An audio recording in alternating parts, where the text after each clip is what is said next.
Bollywood silver screen presenting nuclear power plant. इस कहानी की शुरुआत में हमें एक न्यूक्लियर पावर प्लांट को दिखाया जाता है जहां पर शहर के लगभग सभी लोग काम करते हैं और इन्हीं में एक जे नाम का लड़का भी होता है।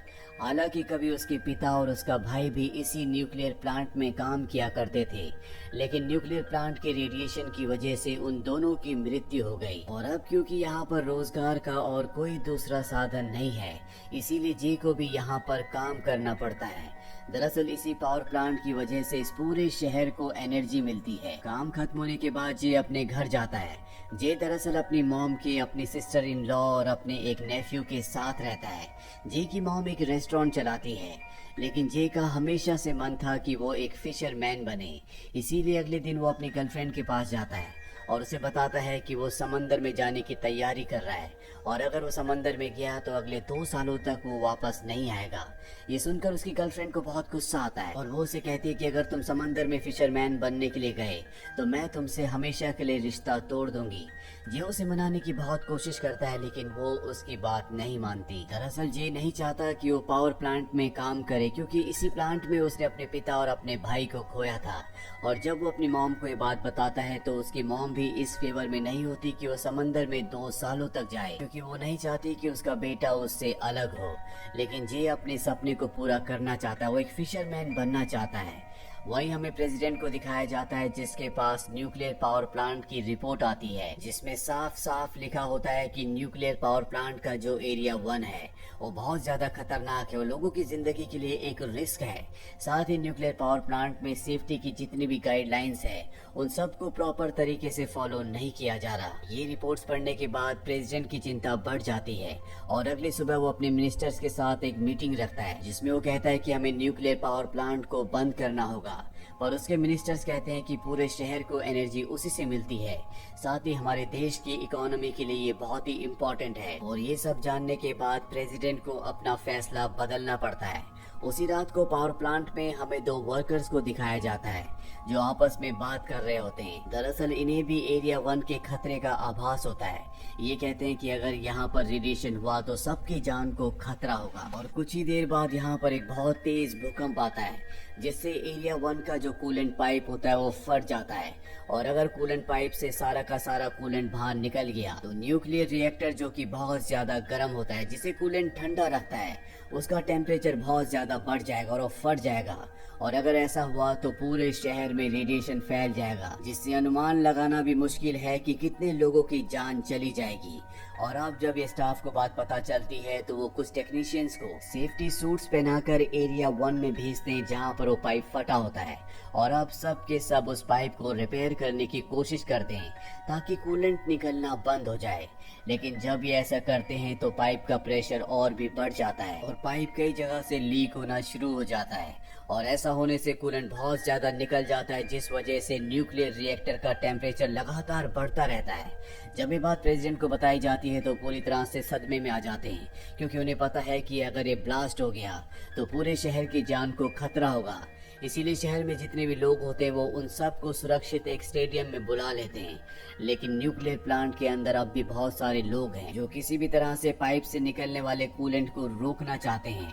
इनमें जे भी एक होता है और अब और भी लोगों को उस जगह भेजा जाता है, लेकिन सबको समझ में आ चुका है कि अब इन पाइप्स को बंद करना मुश्किल है। इसीलिए सब अपनी जान बचाकर वहां से भागने लगते हैं। और जब बहुत ज्यादा कूलेंट निकल जाता है तो उसका जो न्यूक्लियर रिएक्टर होता है ओवरहीट होने की वजह से फट जाता है, जिससे इस प्लांट की चिमनी में एक बहुत जोरदार ब्लास्ट होता है, जिससे न्यूक्लियर रेडिएशन पूरे शहर में फैलना शुरू हो जाता है।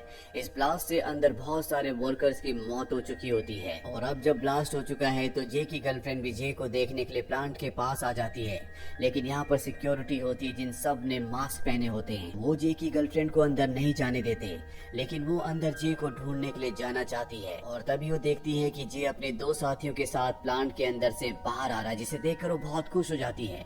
वो जे से कहती है कि चलो मेरे साथ चलो, यहाँ पर खतरा है। लेकिन जे मना कर देता है। वो कहता है कि तुम वापस स्टेडियम में चले जाओ, मेरे बहुत सारे साथी अंदर फंसे हुए हैं, मुझे उनकी मदद करनी होगी। और इसके बाद वो एक बार फिर से अंदर चला जाता है। वहीं जे की गर्लफ्रेंड वापस स्टेडियम में आ जाती है, जहां पर वो माइक से सबको बता देती है कि पावर प्लांट में यानी कि न्यूक्लियर प्लांट में ब्लास्ट हुआ है और पूरे शहर में रेडिएशन फैल चुका है और अब सब अपनों को देखने के लिए यहाँ से निकलना चाहते हैं, लेकिन स्टेडियम के हर एक एग्जिट डोर को पूरी तरह से बंद कर दिया होता है, जिस वजह से सब के सब अंदर फंस चुके हैं। बाहर सिक्योरिटी भी होती है।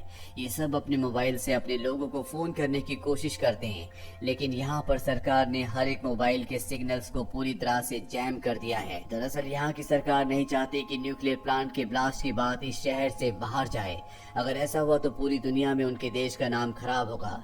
साथ ही इस देश में जितने भी न्यूक्लियर प्लांट्स हैं उन सबको सील कर दिया जाएगा, क्योंकि यहाँ पर प्लांट्स के अंदर सेफ्टी प्रॉपर नहीं होती और ये सरकार ऐसा नहीं चाहती, क्योंकि ऐसा हुआ तो इन्हें फाइनेंशियली बहुत ज्यादा नुकसान होगा। वहीं जे को न्यूक्लियर पावर प्लांट के अंदर दिखाया जाता है, जहाँ पर उसका दोस्त फंसा हुआ होता है और जब वो उसे निकालने की कोशिश कर रहा होता है तभी कूलेंट पाइप से कुछ कूलेंट उसकी बॉडी के ऊपर गिर जाता है। जे किसी तरह से उसे निकाल कर बाहर ले आता है, लेकिन अब उसकी बॉडी के अंदर भी रेडिएशन फैल चुका है, जिस वजह से वहीं पर गिर जाता है और इसके बाद उसे हॉस्पिटल ले जाया जाता है। हालांकि यहाँ की सरकार न्यूक्लियर पावर प्लांट के ब्लास्ट की बात पूरी दुनिया से छुपाना चाहती थी, लेकिन ऐसा नहीं हो पाया क्योंकि ये बहुत बड़ा हादसा था और अब यहाँ पर जितना भी रेडिएशन है वो धीरे धीरे फैलता ही जा रहा होता है, जिस वजह से कई बड़े बड़े देशों को न्यूक्लियर प्लांट के ब्लास्ट की बात पता चल जाती है। उन्हें समझ में आ जाता है कि वहाँ पर अब रेडिएशन फैल रहा है, इसीलिए जगह बहुत खतरनाक है और वो सारे देश अपने लोगों को वहाँ से निकालने की तैयारी करने लगते हैं।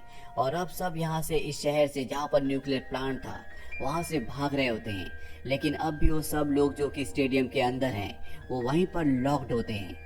जे की गर्लफ्रेंड ये सब कुछ देख लेती है। वो सबसे कहते हैं कि हमें यहाँ से निकलना होगा, नहीं तो हम सब की जान चली जाएगी। और इसके बाद ये सब के सब किसी तरह से एक एग्जिट डोर को तोड़कर वहाँ से बाहर निकल जाते हैं, जहाँ पर कई सारी बसेस होती हैं। जे की गर्लफ्रेंड सबको एक बस में बैठने के लिए कहती है और वो खुद ड्राइव करके सब लोगों को यहाँ से बाहर निकालने के लिए निकल पड़ती है। वो जानती है कि यहाँ पर अब बहुत ज्यादा रेडिएशन है और अगर जल्दी ये सब के सब यहाँ से नहीं निकले तो इन सब की जान चली जाएगी। वहीं हॉस्पिटल में दिखाया जाता है, जहाँ पर जे को होश आ जाता है और सबसे पहले वो अपनी गर्लफ्रेंड को कॉल करता है। उसे कहता है जल्द से जल्द मेरे पूरे परिवार को और जितने भी लोग तुम्हारे साथ हैं उन सबको यहाँ से लेकर कहीं दूर चली जाओ, क्योंकि यहाँ पर सबकी जान को खतरा है। साथ ही रेडिएशन की खबर पूरे देश में फैल चुकी होती है, जिस वजह से पावर प्लांट के आसपास के जितने भी शहर होते हैं वहाँ के सभी लोग यहाँ से भागने लगते हैं, जिस वजह से पूरे शहर में जाम लग जाता है और अब किसी भी तरह से लोग अपनी जान बचाने के लिए इस शहर से दूर जाना चाहते हैं। प्रेसिडेंट को जब ये बात पता चलती है तो उसकी टेंशन और भी ज्यादा बढ़ जाती है। इसीलिए वो न्यूक्लियर पावर प्लांट के हेड को कॉल करता है और उसे कहता है कि हेलीकॉप्टर से न्यूक्लियर पावर प्लांट में जो रिएक्टर है जो एरिया 1 में है, जो ब्लास्ट हो चुका है, उसके ऊपर सी वाटर डाला जाए। और हजारों लाखों लीटर्स पानी डालने के बाद भी ऐसा नहीं हो पाता। सी वाटर से कुछ फर्क तो पड़ता है, लेकिन अगर इन्हें न्यूक्लियर रिएक्टर के टेम्परेचर को पूरी तरह से लो करना है तो इसके लिए इन्हें उस पर कूलेंट डालना होगा, जो अब भी लगातार लीक हो रहा होता है और इसे रिपेयर करना बहुत जरूरी है, तभी न्यूक्लियर रिएक्टर पूरी तरह से ठंडा हो पाएगा। और अब प्रेसिडेंट लाइव न्यूज में सबसे कहते हैं कि हमें किसी भी तरह से उस न्यूक्लियर रिएक्टर को ठंडा करना होगा, हमें उसे रिपेयर करना होगा। और मैं सबसे रिक्वेस्ट करता हूँ कि जो भी इसमें मदद कर सकते हैं वो वापस न्यूक्लियर पावर प्लांट में चले जाए, क्योंकि हमारे देश को हमें बचाना है।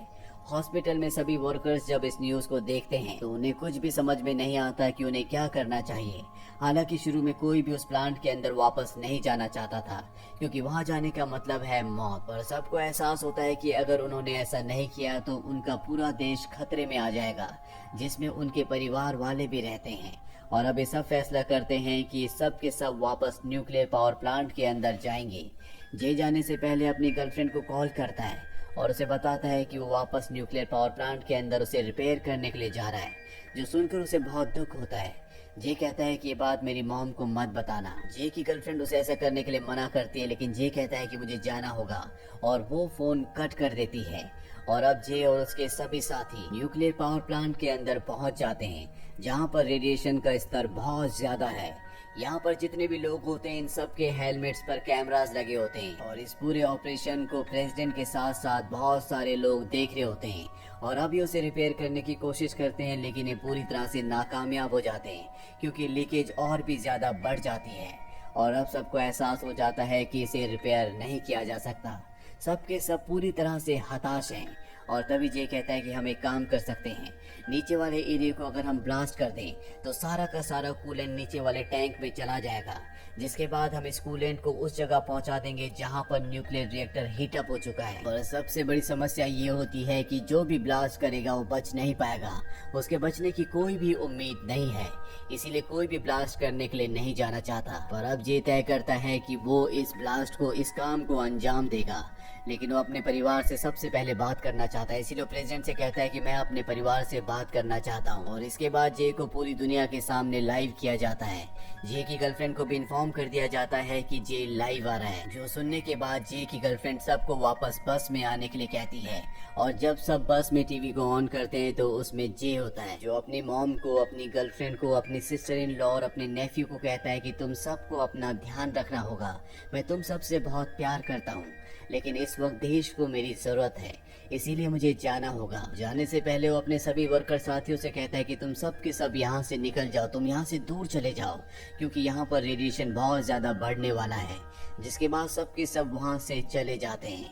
और अब जे अंदर जाता है। जे के अंदर ब्लास्ट करने जाने का एक कारण ये भी होता है कि उसके अलावा किसी को भी ब्लास्ट करना नहीं आता था। और इसके बाद वो उस टैंक को ब्लास्ट कर देता है, जिसके बाद सारा का सारा कूलेंट नीचे चला जाता है, जिस वजह से न्यूक्लियर रिएक्टर पूरी तरह से नॉर्मल हो जाता है। और इस तरह से जे ने अपना बलिदान देकर पूरे देश को, साथ ही अपने परिवार को भी बचा लिया है। कुछ दिनों बाद शहर में फैला हुआ रेडिएशन पूरी तरह से खत्म हो जाता है, जिसके बाद प्रेसिडेंट उन सबको श्रद्धांजलि देते हैं जो इस हादसे में मारे गए थे। और साथ ही वो जे की सराहना करते हैं, जिसने अपनी जान देकर पूरे देश को बचा लिया। और इसी के साथ ये फिल्म, ये कहानी यहीं पर खत्म हो जाती है। अगर आपको वीडियो अच्छी लगी, वीडियो को लाइक कर कमेंट करो, प्लीज चैनल सब्सक्राइब करें।